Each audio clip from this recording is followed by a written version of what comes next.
Donald Trump. So he sat down with Aidan Ross on the live stream, and first he came out to many men. That's the first thing.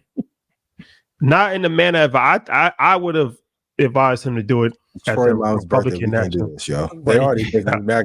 Please, it's my mom's birthday. Can we not do this? He came out, but then he also said, free Big Slime out the cage. He said that, he didn't necessarily say that. Yeah, it has to be looked at how Young Thug is being treated. It's being treated unfairly. So, okay, Trump. You think he has any clue who Thug is? Yeah, for sure. Free Thug. So I'll say this, by the way. A swing has happened in momentum. When Biden was running, he had no chance of winning, and that's why he dropped out. Right? So I didn't think he had any chance of winning. I believe Ian didn't think he had any chance of winning. You believe that he had a chance of winning. I believe the party had a chance of winning. He dropped out. Yeah. So I would say that he had no chance of winning. Now, something very interesting has happened over the last 2 weeks. Kamala Harris has picked up a lot of momentum, and she's raised a lot of money. And she looks like she has a chance of winning, actually. So now we're seeing interesting things happen, like a president go on live stream, right? And she got to go on Kai Cenat joint now. You think? She has to. It has to. If I was over the market tomorrow, you and I Spice. In the 18 wheeler. Nah, if he get in the basement, that'd be crazy. Shout out to Kai if he does that. Why would you? If he was on Aidan Ross, I'm saying Aidan Ross. He went to him. He went to Mar-a-Lago. I'm saying like if he gets into the basement, it'd be authentic. Because Kai would travel, but it wouldn't be as authentic. Yeah, Aidan looks super happy. Did you see him before the stream started? Oh yeah, he had the hat on and everything. He was elated. I can't wait. So okay, interesting times that we're in. How much of a circus will this situation actually get to? We're seeing many men. We're seeing him talking about free Young Thug. They're going on live stream with the streamers. How crazy can this situation get? I give him credit because that. Like you're in touch with the demo. Like if you want to get younger, you want to skew younger, you want to get a younger population. That's where they're at. They're streaming. It's Aidan, it's Kai. I mean, I don't know if Mr. Beast, if that was something that they'll entertain, but at least it's like, all right, well, they know what the youth is watching. I'll give them credit, and I'll leave it at that. But Ian, you go. As soon as I saw it, I said, because academics did the interview with Don Jr. If I find out you set up Aidan and Trump, I'm going to come on here and tell all your business. So, do I think how crazy can it get? I think she needs to go to, for sure, go see Kai because you need a younger audience. I'm sure since Mr. Beast uses the hard ER, Trump is going to go there. But you got to do everything in your power. This is the most important election, and I know that gets said a lot. But the Supreme Justice thing, the police immunity thing, shit is serious.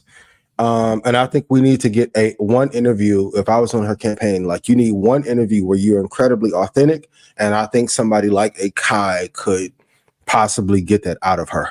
But my thing is like when he went to Aidan, it signified to me that JD that is backed by Peter Thiel. So shout out to all of you who asked me about Palantir. Go vote for JD Vance and Trump. I think Trump is worried.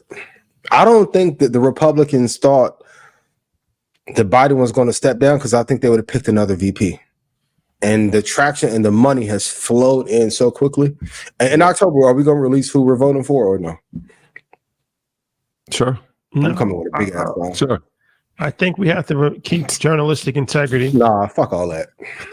Fuck all that. It's over with. They think we're bagging men. Just because I said something bad about Biden, I'm like, y'all think I'm pro-choice? Well, the taxes is what?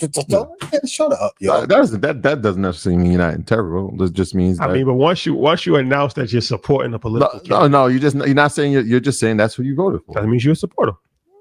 If you're going to vote for him, but you could have down the line it could have went differently. That's true. So it doesn't mean you support the entire party. It just means that's who you voted for. Can somebody send me some non-MAGA gear? Something. You can worry play. But this is going to be a very like the traditional method of just running ads on TV and smear. That's not enough. Yeah, it's not. Because we both have two candidates that are not the most trusted. And I think it's really going to come down to policy, who can explain it the best, and who feels more authentic, because the voter base is smarter than they ever been. Are we there yet, though? Like, I feel like there's still time, right? Like, until November. Oh, it's a lot of time. The campaign, the smear ads on TV. I think after the DNC happens, she obviously officially is nominated and they have the VP. I think it gets rid of. I feel like, and shout out to Jamal Bowman, like during that, I felt like every other commercial was an attack, or it was him promoting. It was just like nonstop. Haven't really seen that yet, but I think that's more for like the 7th, 8th inning. No, it's already happening. It's just not happening in New York. You don't see, even when I was in Chicago, I saw some ads. There's a lot of ads, bro. I haven't seen that yet.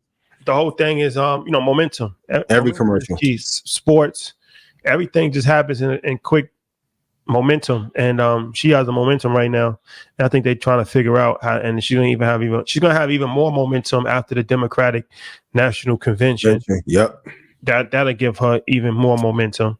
I have to put the gold medal on LeBron, Simone Biles. Hey, and that why y'all need to send a Taylor Swift and Beyonce. Better hurry up. They keep using her music. So she got the momentum right now. So it's momentum doesn't last forever. So we got to see how long they can carry the momentum. But right now, I don't think Trump has an answer. I don't think they have an answer for the momentum. She needs a stellar VP candidate. I'm sure y'all heard the rumblings about who it could be. Yeah, we had some conversations. Yeah. Well, how you feel about Trump at the National Black Journalists Association? It was disrespectful. I do think he brought up a good point that, quote unquote, my opponent was not there. So I think he figured a way how to spin it. You have to give him credit for actually showing up and being thrown into the lion's den, but he does what he always does. He doesn't answer anything directly. So now he did more for Black people than Abraham Lincoln. For the record, Abraham Lincoln's wife was the one who came up with that. And like, come on, man, like, stop. So you're saying that you didn't do anything for Black people because Abe technically didn't either. It was his wife. So I think I was talking to Don Lemon. I saw Don Lemon that day that it came out, and I was saying, like, you at least you got to give him credit for going there. And he's entertaining. And then Lemon was like, "You like that?" I'm like, "Yo, I've never seen a politician like him before ever in life. Like, I never seen nobody that just doesn't care. Like, this dude went up there and said, 'Yo, your equipment is bogus. It took you 35 minutes. It's unprofessional.' You guys were late. He played the CP card. Yeah. And then he doubled down. He doubled down on a Black Jobs thing. So we've never seen anything like this in our lifetime, as far as a politician that truly just is unhinged. Like, he's unhinged with no apology. On the investment side, though, think of how bad the economy has to be for them to let a Black woman run against him. Once again, I want to ask, would you let Trump run your company? If this is the best of breed that we have right now, we're in tricky times. Did you you said it was disrespectful. Which part? I think he came off aggressive in his reply right away. Yeah. I mean, worse things have been said about Trump, and he's done worse things. So how are you offended that a journalist asks you a question? Even if it's like, now you can argue it may not be the way that I would approach an interview, or neither of you. Like, I would do what Torre told, like, start with the softball. Let's ease into the tough shit later.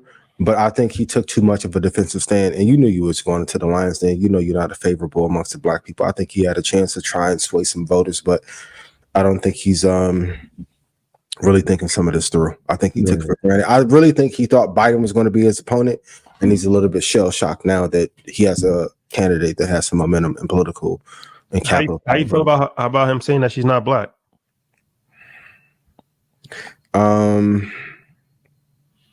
Is familiar with the Barack wasn't born in America. Black after the election, we're going to talk though. Birthism. Yeah, I didn't. There was a lot of feedback that was coming from the actual committee for having him there. I don't think necessarily agree with some of the stuff I was hearing, that he shouldn't have been there. I feel like as journalists, they did their job. What they came out firing, and you got the audience and the people who were watching I think that was the point of it, right? Like, let's have him here, let's ask him these questions, and let him respond, and people can judge or figure out if this is somebody they want to support. I thought it was interesting. I think you brought this point up in the conversation we had. Like, out of all, we had 3 female journalists that were there, and I mean, obviously well accomplished, but it would have been good to see if there was maybe a male in there, and if the dialogue would have come off across the same as aggressive as it